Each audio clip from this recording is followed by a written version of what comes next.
No gunshots herald his approach. No trademark left behind him when he leaves. The kid has had his fill of notoriety in days gone by, and plenty of empty boots can surely testify. Some say he travels alone. That's the Deadeye Kid. Haunting Melody, Episode 4. They're gonna hurt her? But don't think it'll come to much. Just enough to scare the spirits at her. Melody's my sister. I can't just let them beat her. Don't sound like there's any other way they're gonna manage this. This feller sounds like he knows what he's a-doing. Sounds like he... How can you say that? I will stop him before he does anything too drastic. You got no fine feelings about seeing her hurt. You would have... I'd have punished her, yeah. Now get out of my way. I'm done talking. Lem, over here a minute. Yeah? Mr. Baker, why don't you see if the lady of the house might be able to find you a spot to sleep tonight? And that charlatan? Dr. Sullivan, you let me handle him. Oh, and sunset. That's the time to deal with ghosts. Sunset? So says my gran. Right, I am quite interested to see how this goes. Sorry about that. What are you up to? Taking a tip from the Bible. You with me? Spec so. Could I have a word with you, sir? Spect so. Melody? Melody? Praying indeed. I would say he is rather old for her, but that mustache doesn't do much to hide a cheek that's barely seen a razor. Please, Mel, honey. Wallace? Wallace? Wallace, you shouldn't be out there. I had to come. Everything's falling apart. What do you mean? They've got some cockamamie scheme, and it sounds like they're planning to hurt you. Maybe bad. Emma'd never let them do that. There's enough people here got no patience left. I doubt but that she couldn't stop them. Can't you turn this? It's got away from me. What can I do? Maybe just say you're cured. And then what? That leaves me here with folks that hate me and no chance of nothing? No chance of us. I'll die first. I'll try and come up with something. But if it comes down to it, stop them before they hurt you. Please, please promise you will. I'll do what I gotta do.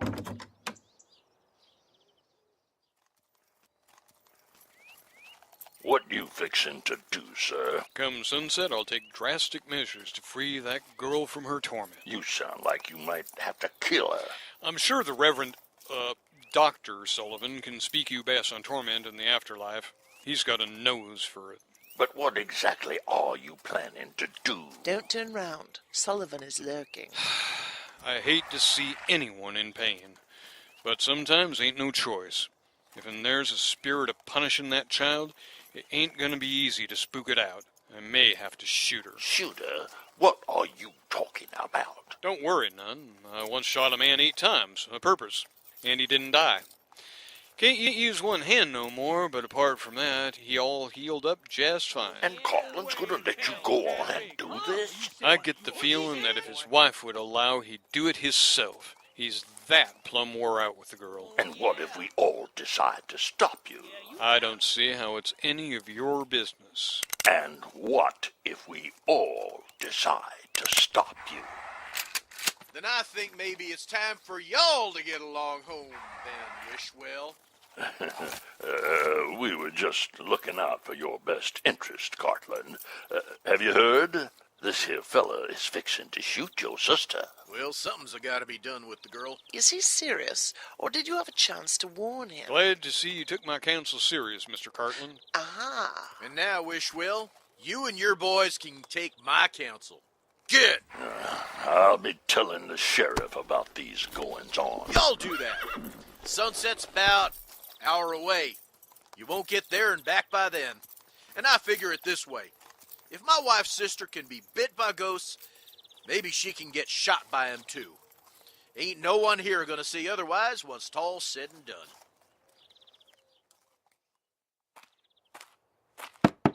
Wallace? That's Sullivan. Wallace? Are you... You want to talk to me, girl, and you want to stay quiet. My sister is just in the next room. I know, and I ain't asking for nothing improper. Cartland's got Sullivan sewed up in argument for the moment, so I got one chance for you. Chance? For what? Wallace. You in love with the boy, or just looking for a way out from under your folks? We are in love. You want him more than you want your share of the ranch? Yes, And would he and his take you without you had that parcel to offer? he would. And his pa out there, Mr. Wishwell? You know? I know a lot of things. For instance, tonight's gonna be an interesting night.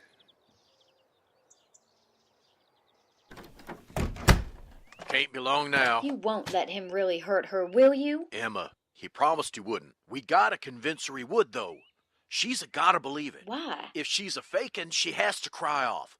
If she ain't, well, he says the spirit's gotta be convinced she's gonna die, so they'll have to leave. Oh, I see. Thank you. Right. Just find us one of them schools, would you?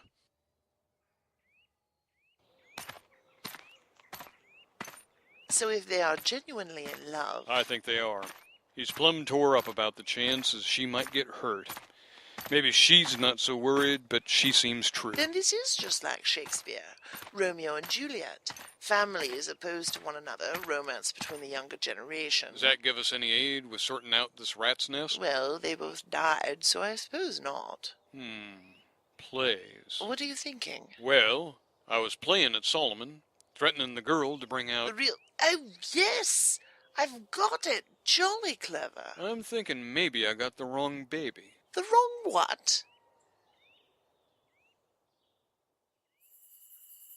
Much as it pains me to have to do this, I reckon there ain't no way to solve this problem till we drive out the spirits here. Speak of the devil. Yes. Please, what are you going to do? I protest. I don't think this is safe. We got any other company? The Wishwells never went very far. Just out of sight, then circled back. They're behind the bar. Good. Red appears to be in his allotted position. Hank is nowhere to be seen. Get on over here, miss. Dad! It's a got to be done. Be strong, Melody. No arguments. I sense a reconciliation in that family. Harmony ain't no bad thing. Rather goes with Melody, actually. What is it you plan to do? Gonna drive the evil spirits out. Need you to stand right here, miss. Don't move a muscle. You got me? Emma, I don't want to do this. Melody, there ain't no choice. Not no more. I agree with the young lady. I feel this is too dangerous. Dangerous? What's it gonna happen? Stand still. Let the man do his work. All y'all back on the porch now, if you please.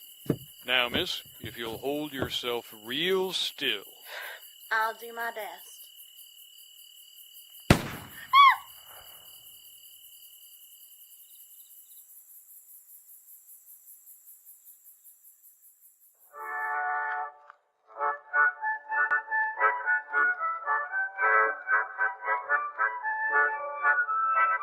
The lonely cowboy cliché, always riding out, heading yonder. Join us again in 2 weeks when he rides back over that far horizon. The Deadeye Kid was written and produced by Julie Hoverson. Lemuel Roberts, the Deadeye Kid, is J. Spyder Isaacson. Fanshaw was J. Hoverson. In Haunting Melody, Dr. Sullivan was Michael Coleman of Tales of the Extraordinary. Bart Cartland was Reynaud LeBoeuf. Mrs. Emma Cartland was Jacquie Duckworth. Melody Heath was Melissa Bartell. Red was Jack Kincaid of Hoad's Grim. Hank was Mark Olson. Clyde Wishwell was Bob Noble. And Mr. Baker was Paul Green, author of the Encyclopedia of Weird Westerns at weirdwesterns.wordpress.com. Cover art is courtesy of Brett Coulstock. Deadeye Kid opening theme music was the wreck of the old 97 from a public domain recording from 1924 found on the Internet Archive. That's at archive.org. I'm your announcer, Old Hoss, also known as Glen Hallstrom. Any other incidental music was by Kevin MacLeod of Incompetech.com. Sound effects were found on Soundsnap.com, Sonomic.com, and OneSoundFX.com. Sound and mastering was done by Julie Hoverson. All persons, places, critters, and events in the story are fictitious or used in a fictitious manner that are not meant to reflect any persons, places, or things, living, dead, or otherwise. Mosey on down to our website at www.thedeadeyekid.com. This presentation is copyright 2010 to Julie Hoverson and Reality Productions. We all expect you to come back now here.